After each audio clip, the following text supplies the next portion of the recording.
Hello students, welcome to Gyanjyoti coaching centre. Gyanjyoti coaching সেন্টারের পক্ষ থেকে তোমাদের সকলকে জানাই আরও একবার স্বাগত।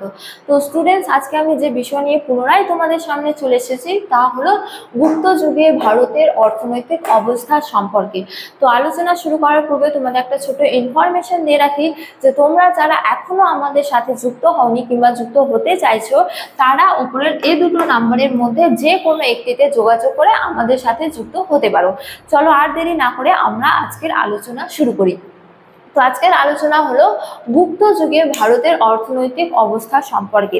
তো বলা যায় যে বিভিন্ন সাহিত্য, বিশেষ করে অমরকোষ এবং হর্ষচরিত গ্রন্থ থেকে আমরা গুপ্ত যুগের অর্থনৈতিক অবস্থা সম্পর্কে জানতে পারি। তো প্রথমত আমরা আলোচনা করব কৃষি ব্যবস্থা নিয়ে।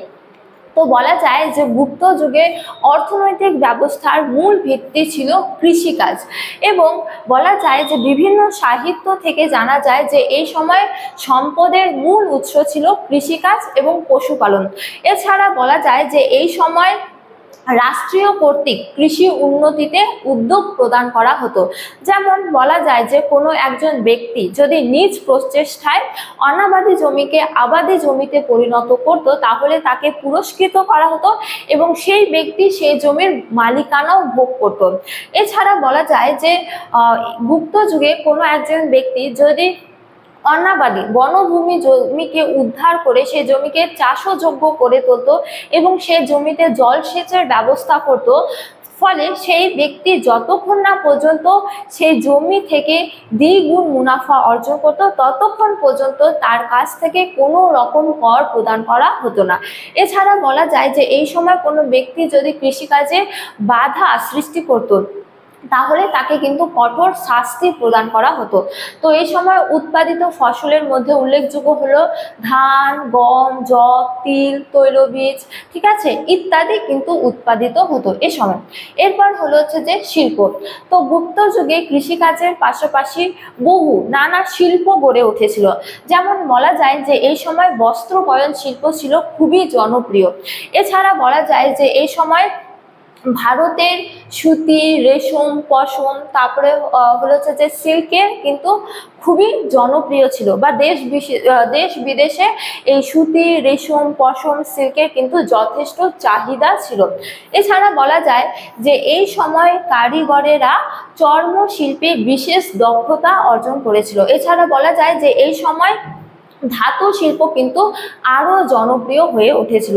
তো বলা যায় যে এই সময় মানুষেরা শিল্প উদ্দেশ্যে বিশেষ করে নিজেদের প্রয়োজনে গিল্ড গড়ে তুলেছিল। ঠিক আছে, তো এটা গেল শিল্প সম্পর্কে। এরপর আমরা আলোচনা করব বাণিজ্য সম্পর্কে। তো বলা যায় যে গুপ্ত যুগে বাণিজ্য কিন্তু বেশ সমৃদ্ধি লাভ করেছিল। এছাড়া এই বাণিজ্য কিন্তু যথেষ্ট প্রসারও লাভ করেছিল। যেমন বলা যায় যে গুপ্ত যুগে অন্তর্বাণিজ্য এবং বহির্বাণিজ্য দু ধরনের বাণিজ্যই কিন্তু সংগঠিত হতো। এমনকি জলপথ ও স্থলপথ উভয় পথেই এই বাণিজ্য চলতো। তো বলা যায় যে অন্তর্বাণিজ্য চলতো বিশেষ করে স্থলপথে এবং বহির্বাণিজ্য চলতো কিন্তু জলপথে। তো এই সময় বহির্বাণিজ্যর ক্ষেত্রে বা জলপথের ক্ষেত্রে জলপথের মাধ্যমে যেহেতু বাণিজ্য সংগঠিত হতো, তাই কতকগুলি কেন্দ্র গড়ে উঠেছিল, যার মধ্যে উল্লেখযোগ্য কেন্দ্র হলো তাম্রলিপ্ত এবং কি ভৃগুপচ্ছম বন্দর। তো এই সময় কি কি দ্রব্যসমূহ আমদানি করা হতো? মূলত হাতির দাঁত, তারপরে হলো হচ্ছে যে নীলকান্ত মণি এবং কি তামা, এই সমস্ত দ্রব্যগুলি আমদানি করা হতো। এবং রপ্তানি কি কি করা হতো? রপ্তানি মূলত সুতির বস্ত্র, তারপরে হলো হচ্ছে যে মশলা, হ্যাঁ, ইত্যাদি পণ্য কিন্তু রপ্তানি করা হতো। তো স্টুডেন্টস, এই ছিল আজকে আমার আলোচনার বিষয়। তোমাদের ভিডিওটি ভালো লাগলে অবশ্যই ভিডিওটি লাইক করে বন্ধুদের সঙ্গে শেয়ার করো এবং আমাকে অবশ্যই কমেন্ট করে জানিও তোমাদের ভিডিওটি কেমন লেগেছে। তোমাদের সাথে দেখা হবে অন্য এক ভিডিওতে অন্য এক টপিক নিয়ে। ততক্ষণ ভালো থাকো, সুস্থ থাকো। Thank you.